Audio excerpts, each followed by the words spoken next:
Dear Sara, I know this might be hard to hear, but your mom is going to pass away much sooner than you ever anticipated. Things will be complicated and feel desperate for the longest time, and it will be like a nightmare that never ends. When it does, although it will end tragically with her passing, this will be the point in time where you truly become an adult.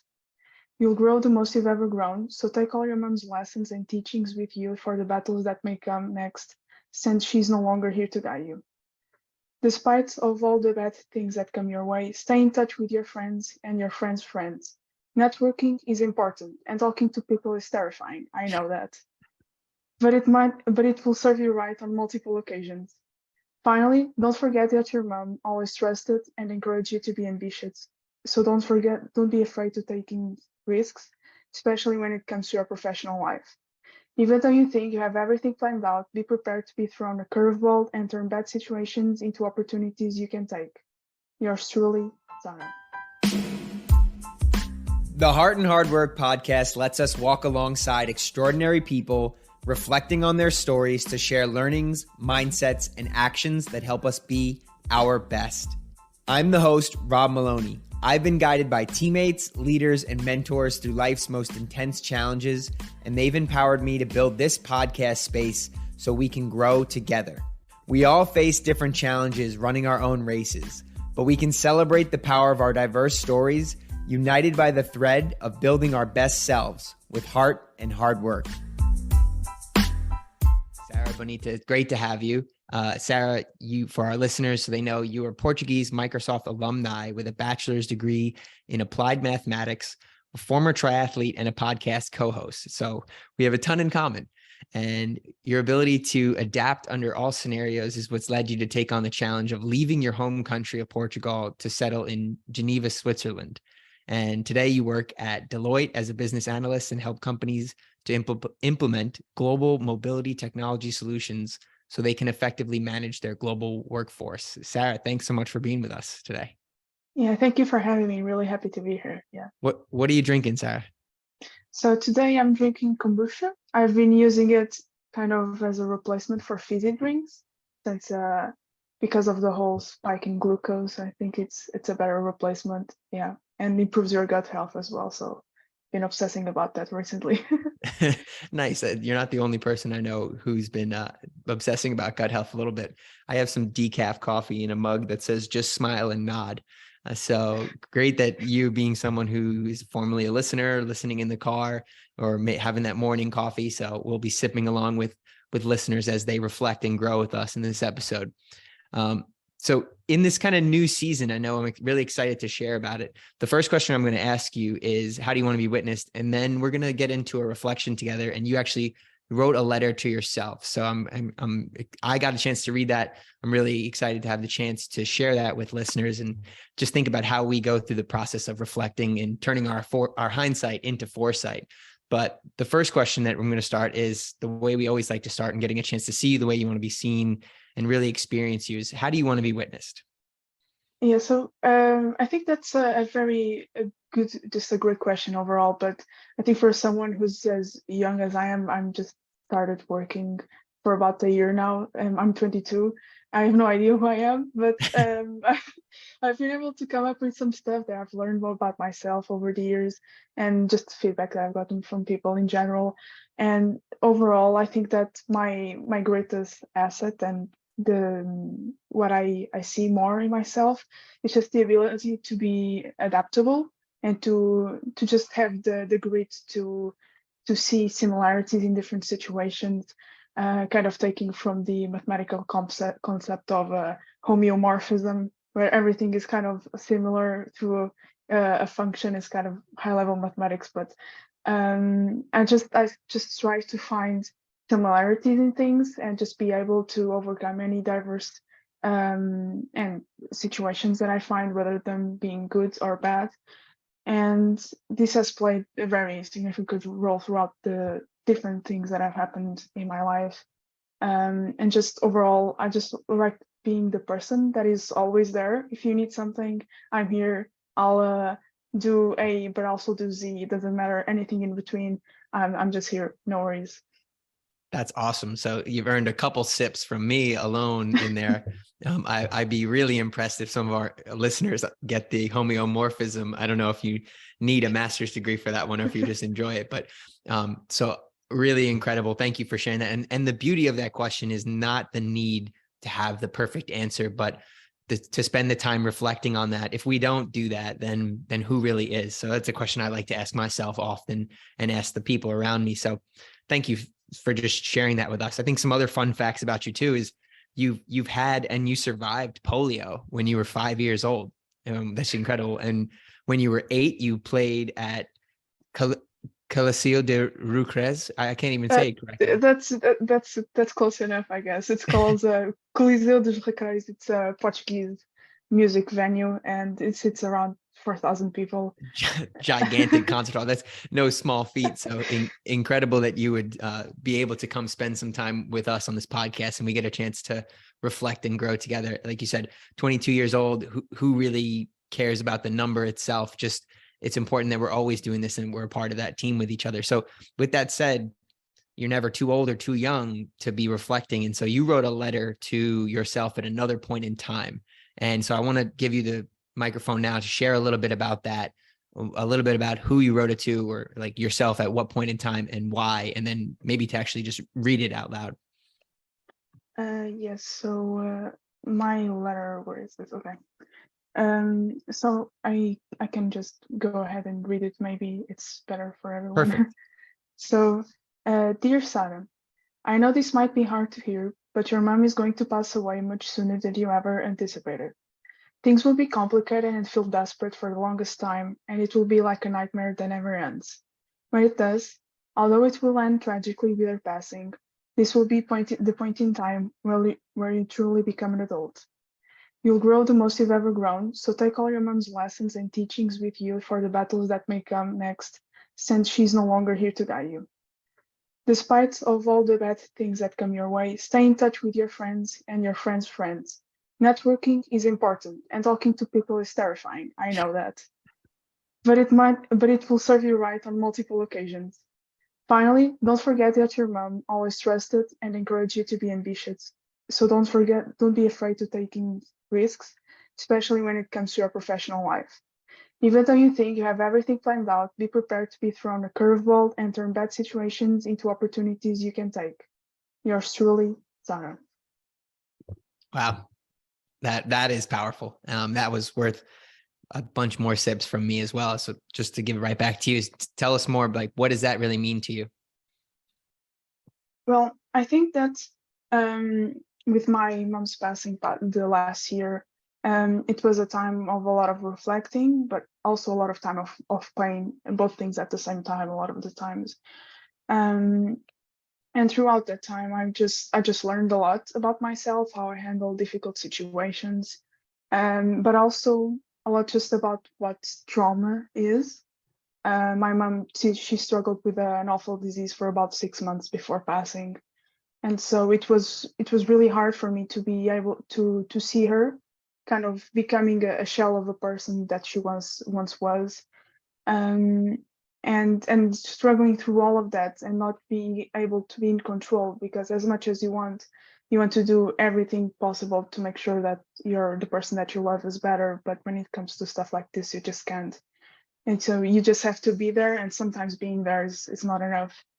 And so during those times, I learned a lot, and even though it was a really awful time, and 2022 was, well, it was a kind of a weird year.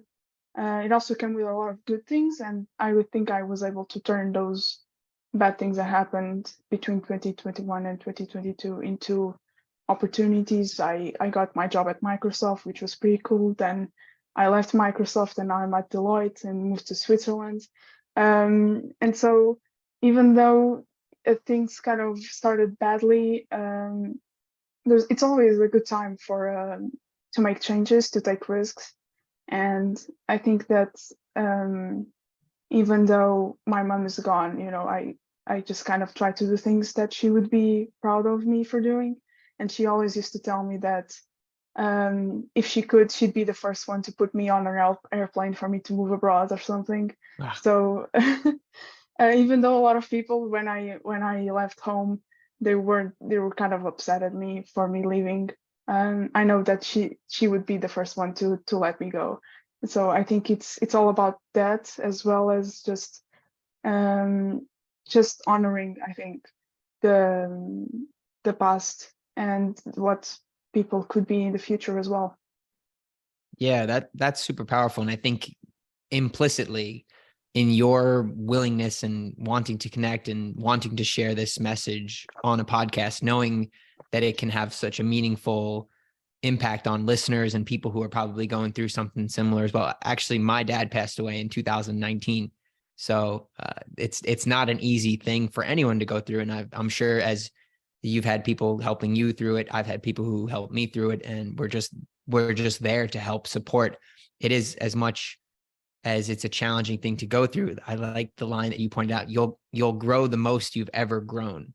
So take your mom's lessons and teaching with you for the battles that may come, since she will no longer be here to guide you. Can you just talk more about that line specifically, what that has meant to you?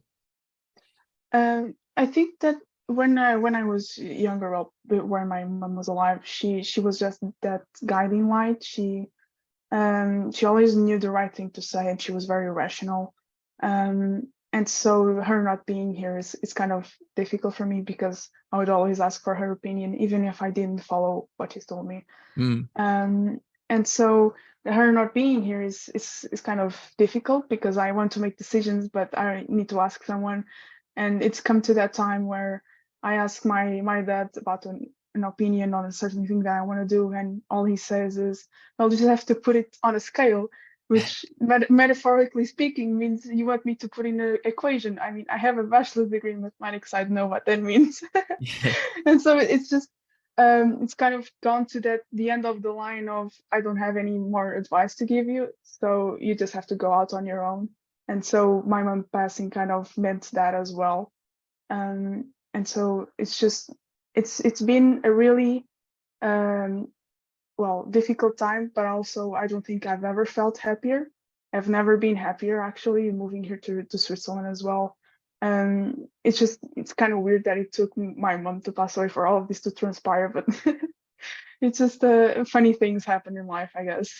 yeah, and we can take that as we're coping through it. I think also the line you pointed out, that this will be the point in time when you truly become an adult, and you're talking about, was that having to do with the decision making and less of kind of letting go of the guidance? What was that more about for you?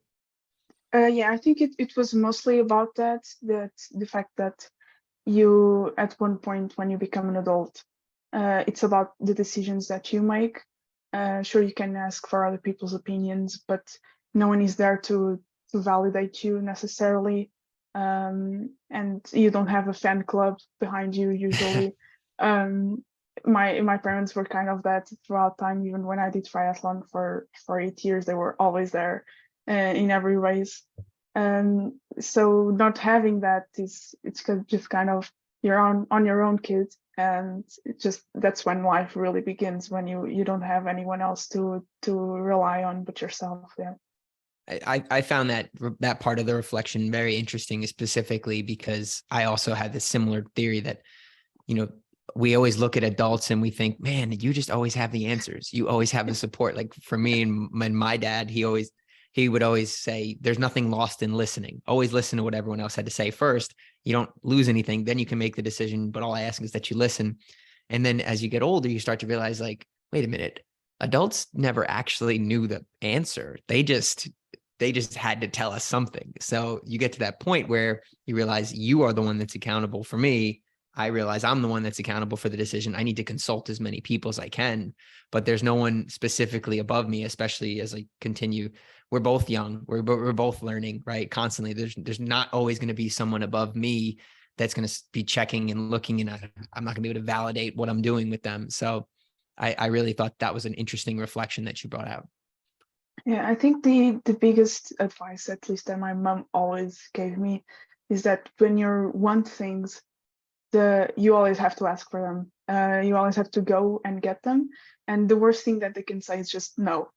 And so that kind of pulled me into taking risks, especially in terms of my professional life. Right. Because just the worst that they can say is just no, or maybe they don't answer and ghost you. So either way, Oh, it's there you fine. go. There you go. Either way, it's That fine. Doesn't really that was worth matter. the sip, because you wrote in there too. Despite all the bad things that may come your way, stay in touch with your friends and your friends' friends. Networking is important. I think this one was extra important. Networking is important, and talking to people is terrifying. I know, Yeah, but yeah. it will serve you right on multiple occasions. What do you mean it will serve you right on multiple occasions? You obviously have some hindsight that past you didn't have. Yeah, actually, this is kind of a boomer thing to say, but my biggest social media is LinkedIn somehow. And so because sometimes I DM people just asking for stuff, like I asked for I gave you some feedback through a LinkedIn DM, and I got a podcast visit out of it. And I've through those DMs I've gotten 2 job offers out of that. Both of them I took. So it just kind of shows that you always need to be in touch with people, and the people I reach out to were people that I knew from high school, for example, friends of a friend, and at some point acquaintances of mine.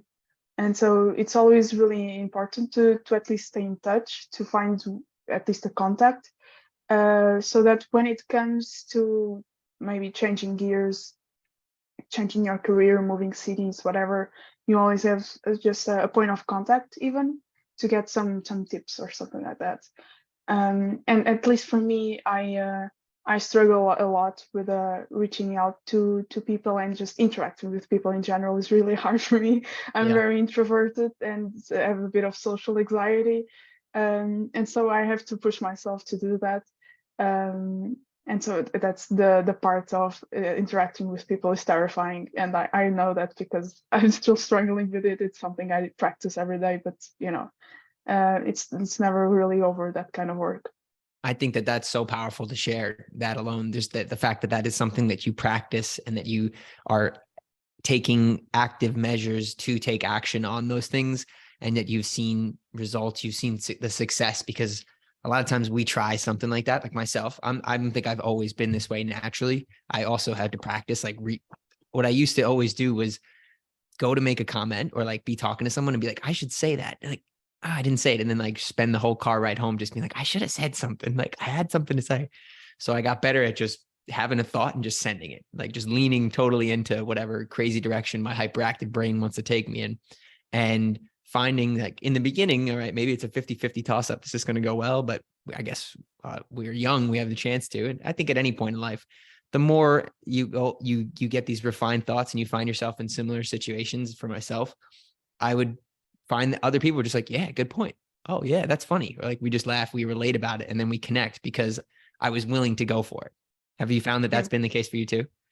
Yes, increasingly so, as I've grown older and just experienced different people, different types of personalities, just gotten easier. I still struggle with the timing of the comments that I make if I'm in So a do I. conversation. Sometimes I'm just talking and I start talking and someone starts talking at the same time. It's just awful, and I have to shut up because the other person's talking. So I'm still working on that part, but yeah. You and me both. So yeah, the one of the biggest reasons why I started the podcast was to practice the things that I want to improve on: being a better listener, being active, being able to ask questions that can bring out the best in the people around me, get a chance to reflect together. Not necessarily because I think that I have the best things in the world to say, but because when I do want to say them, I want them to mean something to the people that I'm sharing them with. And I think that that's important to the last point, right? I really want to touch on your letter, when you said, finally, don't be afraid that your mom always trusted and encouraged you to be ambitious. So don't be afraid of taking risks, especially when it comes to your professional life. In a large sense, I can relate with that a ton. And then the last line that you wrote to yourself: even though you think you have everything planned out, be prepared to be thrown a curveball and turn bad situations into opportunities you can take. Can you talk more about that? Yeah, so when I was in 8th grade, I think I had like basically a 10-year plan of what I wanted to do, which now speaking and talking about it just seems so stupid. But at the time, it sounded like a great idea, you know. And when you're a kid, people are always saying you have no idea what you're doing, you don't have a plan, you're always doing stupid stuff. And so having a plan like that kind of made me think like I was more of an adult than I was. And now I know that no adult has anything figured out. They have no idea what they're doing. So,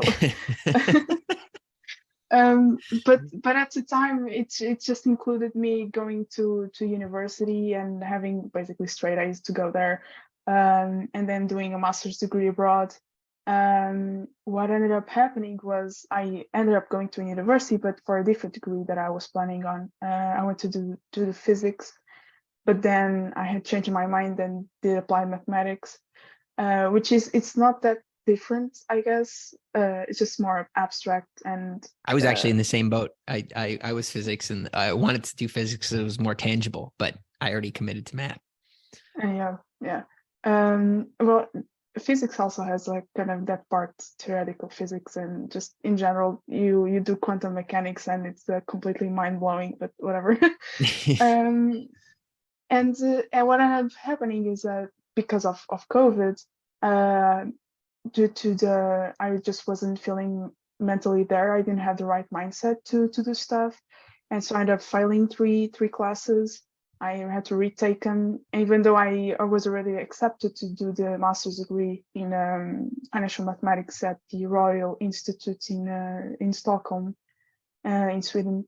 And I had to rethink everything that I knew. I didn't even know if I was smart enough to be a bachelor's degree in mathematics. And so it just kind of reshaped my whole mindset about everything and made me think more about what I wanted to do in the future. And so that was part of the reason why I wanted to try being a support engineer at Microsoft, to try something new, to try something, well, where I also have to talk with clients. Because it's something that I struggle with. So I went to the one profession where you have to talk to people every day, Right. even though it's corporate clients and whatnot. But it just really threw me on completely off, and it just made me realize that having a plan is okay, but just allow yourself to go on a tangent and go do something completely different. That's also fine. No worries about that either. I think that that's so important. And the reason I wanted to touch on that is because for myself too, as both of us being constantly growing and evolving people, we probably, if you're anything like me, I shouldn't actually make an assumption, but I sometimes don't want to make the plans because I'm like, I want to just have the future be open-ended and be anything's possible. And I want to be ready to take on any opportunity. But I was reflecting a lot over the past month while I was traveling abroad in Southeast Asia and just thinking, and I read some really cool literature.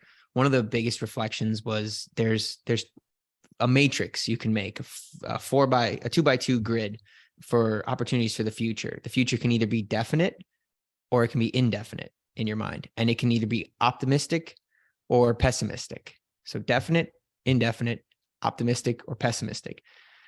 Basically, the reflection was if you're pessimistic about the future, whether the future be definite or indefinite, it's basically going to come true. So if you're not willing to be optimistic, if you're thinking that it's not going to work, if your future is definitely going to be bad or it's going to be indefinitely bad, but you don't know how bad it's going to be, it'll be bad. And then if you are optimistic about it, and if you are indefinite or definite are the two options. If you're indefinite about it and you just think it's going to be optimistic, but you're not exactly sure how or why and how you're going to make it, so you're going to really struggle. It's going to be a lot of chaos. This is my inner narrative. If I slip in the words like you are, that means I'm speaking to myself, but it's going to be really challenging for myself. If you're definite and you have a plan and you are optimistic, you can work towards it. You can put it into the universe. Other people can get on board. You can put resources together. Other people can be a part of that journey with you. They can support it because it's tangible. It's definite. It's something that you're working towards. It's a goal. Like it's a plan. So in reality, that one, it has the chance to be fulfilled, to come true, to manifest. The only challenge for myself is to be optimistic and indefinite. If we don't make a plan, if we are not willing to reflect, if we just think like it's going to work out, that's the only place where chaos can arise and chaos comes about. Because it's one thing if a plan doesn't work out, but it at least had a chance. If you don't have a plan, if I don't have a plan, then it's certainly setting myself up to go nowhere. It's just that was something that I reflected on a lot. Did you feel like you have any kind of similar realization when you said 8 years old making this 20-year life plan? I think when I was younger, I didn't. I just had that plan. I wanted to follow it as much as I could, and that also led to some mishaps, I guess, in my life when I was a kid, because I ended up having a severe case of burnout when I was like 17 or 18 because of Right. triathlon and school. Training 20 to 30 hours a week and maintaining a 3.9 GPA, they don't mix very well, at least not That's for no me. joke. Cheers to you. And Wow. they don't mix very well. And so having that plan, it's, if you stick to it too much, it can have negative consequences as well. So I learned that during those times. Um, but now I just have, well, I have a shorter term plan. I think it's better to think about things this way, because it allows you for flexibility in the future.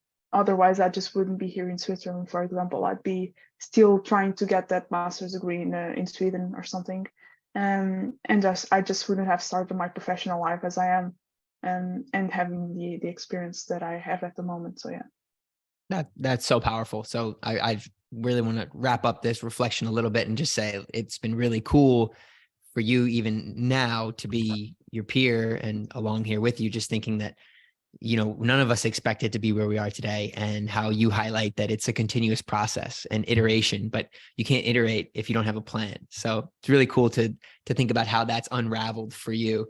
And so before we wrap up and walk away, I want to take something for the road. I want to ask you a couple rapid fire questions just to get your take on them, kind of recap a little bit about what we talked about, and think about how we can take some of it with us and just summarize a little bit. So first little rapid fire question is, what's a quote that drives you because it helps you remember who you are? Yeah, so I've been listening to different podcasts now, and one of them is with Scott Galloway. He's an entrepreneur, and one of the things he said, I'm not sure if it's his quote or not, but he always says things are never as good or as bad as they seem.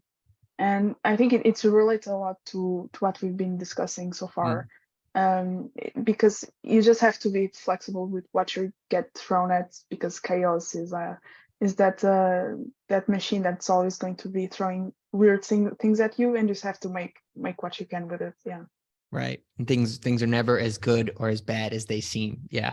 That's a exactly. good one. What is the worst advice that you wasted time believing and that you need to avoid the trap of, or we should avoid the trap of? Um, this is going to be a really practical advice, I guess, which is not at all what we've been talking about. But usually people say that you have time to save or invest for retirement, and that's just not true at all. Because when you're enjoying your 30s, your 20s, sorry, you just you just forget about it, and suddenly you're 35 with a kid on the way, and you just have no savings, and suddenly out of a job. And so you have to prepare for that as well. So just invest in retirement, just put some money to the side, and when in 10 years it will be still there, so you don't have to worry about that. This is coming from the 22-year-old. Keep in mind that Yes, a yes. real human. So now you're writing a letter to future you as well, which is the point of writing a letter to our previous selves. What is something we all need to think again about? So I think as a society, we've just have always fixated on what success is, and for what we have right now, which is a society defines success as a person that has a lot of money and a lot of power, maybe not necessarily tangible, but intangible. And so I think we need to rethink that. And a lot of it comes in with the education. We just always think that someone that has a really good grades is always going to come out on top, is going to be a nerd just founding Facebook or something. And so we need to rethink that, because the way that we just upbring generations and human beings in general, it's just a very linear way of thinking, and we need to be more nuanced in general about this and a lot of things, honestly. Just thinking in black and white just doesn't work for most things. This is like real life. It's not really a computer system with a binary code or whatever. So we just need to be able to bring generations that have good values, and after that, whatever comes in terms of economical success will follow from that. Sara, that's incredible. You're 22 years old. You are a real person, right? Despite how I hope that we can do our small part to be a part of changing the way that people think about others, as not just being zeros and ones and not just being a machine, because we look at you with your incredible background already as a Microsoft alumni with mathematics degrees, triathlete, you had a podcast, you have left your home country, and you're now a business analyst for Deloitte. Thank you so much for letting us get a look at the real person, to really witness the person behind the accolades and the heart and hard work that really made them possible. There's two more things. One is the question that you brought onto the show, which is for us to think of, would you rather, and would you rather hardcover or paperback books? What's your answer to the question? My answer is paperback covers. And honestly, it's just because of the practicality of it. I like to read books whenever I can, not just at home. So I just like to bring the book on my pocket and just bring it whenever. Pants have pockets, because as a woman, sometimes pants don't have pockets. And so whenever I can, yes, those kind of problems from first world country, just awful. But anyways, I just like to bring books along. So paper cover, you have to bring it, because otherwise it's just too heavy and it doesn't fit your backpack, for example. Nice. I would throw a curveball, because that's what you said. Be ready for curveballs in life. I'm going to say audiobooks, because I really struggle to read. It's part of just my own learning disability or challenge, whatever you call it. But I listen to audiobooks very frequently because it allows me to engage with the material, to take my notes, to think, well, especially while I'm walking. That's another big reason why I decided to make this a podcast, to take a different take on learning and a different means that we can share learning and expression. So really has been phenomenal to share this conversation with you. And I want to end the episode with your one text, your one last message that you get a chance to send to yourself and to our listeners as their takeaway, as we think about how we can move forward and continue taking action with heart and hard work. So Sara, I'm going to let you take us out of here. Yes, so the question that I left for our listeners here is, if the most important thing for you disappeared tomorrow, how would you adapt and move forward in your life whilst keeping true to your values?